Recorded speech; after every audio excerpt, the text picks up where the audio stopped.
Oke, Bung Rocky, kita lanjutkan lagi kita ngobrol soal politiknya. Apakah betul kondisi ini negara sekarang sedang darurat, sedang berbahaya, sedang genting gitu.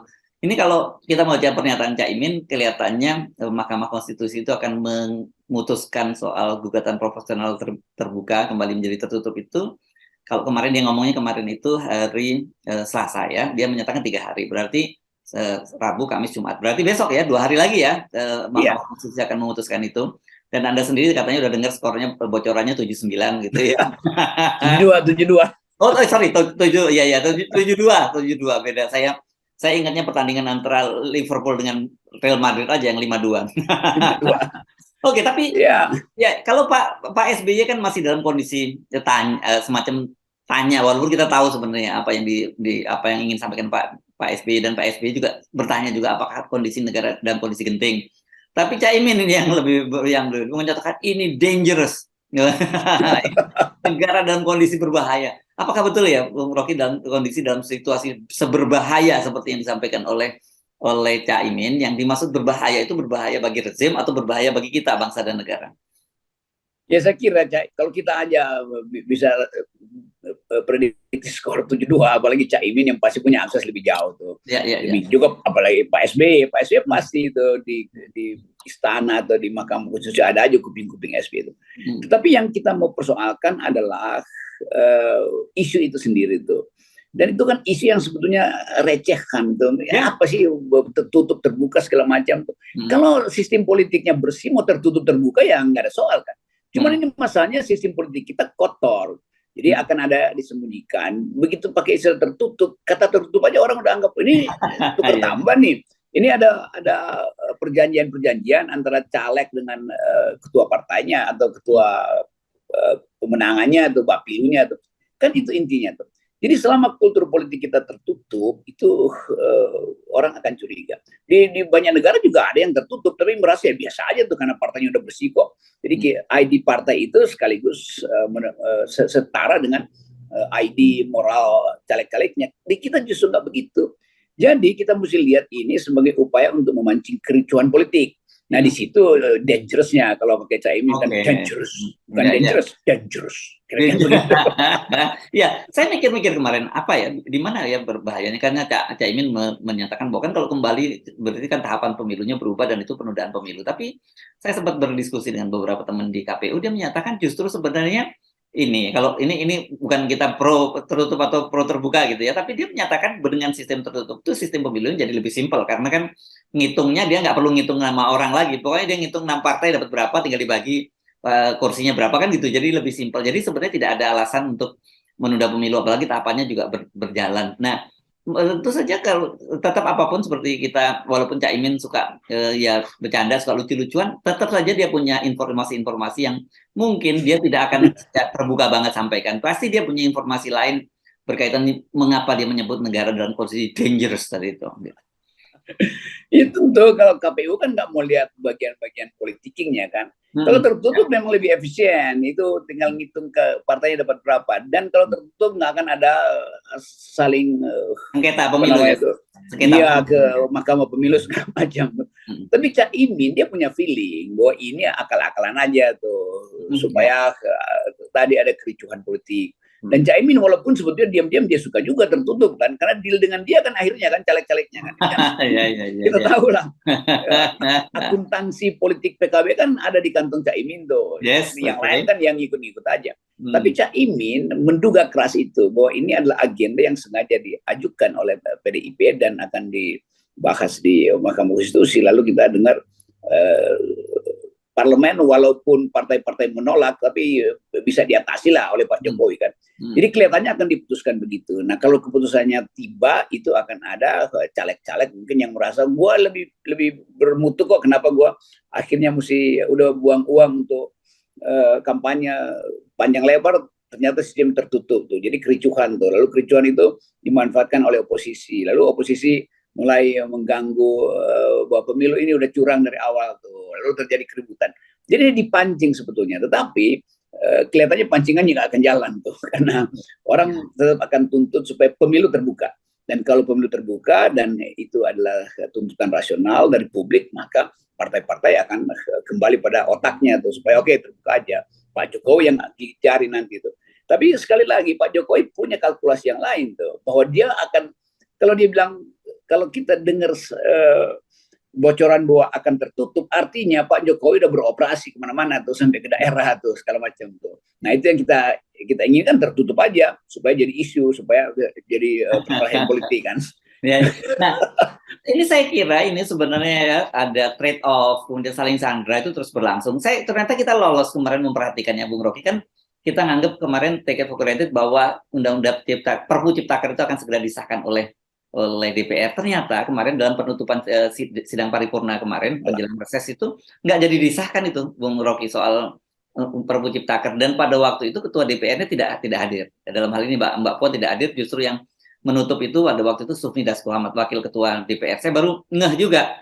Nah, kemudian kita tanya-tanya apakah memang sengaja Mbak Puan tidak hadir atau ada agenda lain, dan apakah kemudian karena ketidakhadiran ketua DPR itu kemudian Perpu Ciptaker itu tidak disahkan menjadi undang-undang. Kelihatannya Mbak Puan lagi banyak sowan ke luar negeri itu. Oh, okay. Jadi itu juga semacam kesempatan kan, supaya sangat mungkin juga Mbak Puan udah menilai ya ini akan ada bahaya tuh karena voting problem pemungutan suara nanti. Atau memang DPR ini kan suka bolak-balik juga kan mestinya dia konsisten dong dukung dia yang lakukan itu kok. Jadi kelihatannya memang badai politik udah mengarah ke istana tuh. Jadi ini semacam balelo aja. Kan Jokowi menganggap bahwa mestinya kalau dia udah keluarin perpu itu ya udah, DPR kan udah dilobi dari awal tuh, dan akhirnya DPR di ujungnya berhenti untuk mendukung Omnibus Law. Berhenti mendukung Omnibus Law, paling nggak tidak ingin mensahkan, itu artinya kritik pada Jokowi kan. Ini keadaan seperti 98 di awal-awalnya, mulai satu-satu kasih sinyal kecil-kecilan, nunggu momentum. Jadi DPR juga membaca momentum politik, dan partai-partai ini yang tadinya koalisi Jokowi juga menganggap ya mungkin udah terjadi perubahan minat masyarakat tuh. Jadi kalau dia masih ngotot supaya Omnibus Law itu jalan terus, itu mancing buruh untuk tiba-tiba ada di depan DPR lagi kan. Kan Jumhur Hidayat dan teman-teman buruh itu selalu bersiap untuk mengawal itu, dan sosialisasi anti Omnibus Law itu udah seluruh daerah tuh. Nah itu keahlian saudara Jumhur. Ya. Dan kan kita membaca bahwa tujuh partai udah sepakat mendukung, termasuk bahkan Nasdem yang sekarang ini balelo bersama Anies. Tetap aja cuma Demokrat dan PKS yang tidak sepakat dengan Perpu Ciptaker disahkan menjadi undang-undang.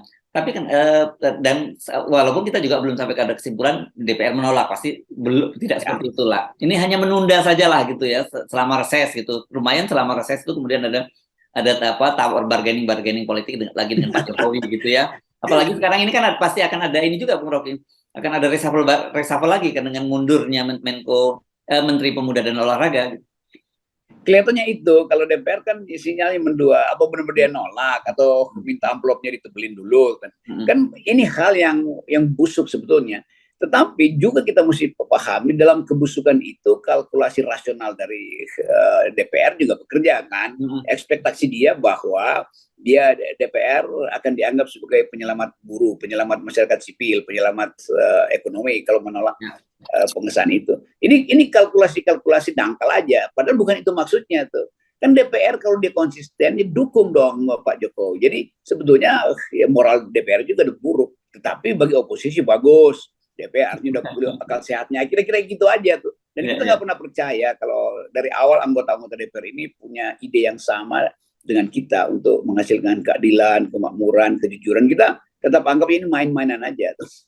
Orang kan senang sekarang, wah ya DPR iya, tapi besok dia bisa berubah lagi tuh.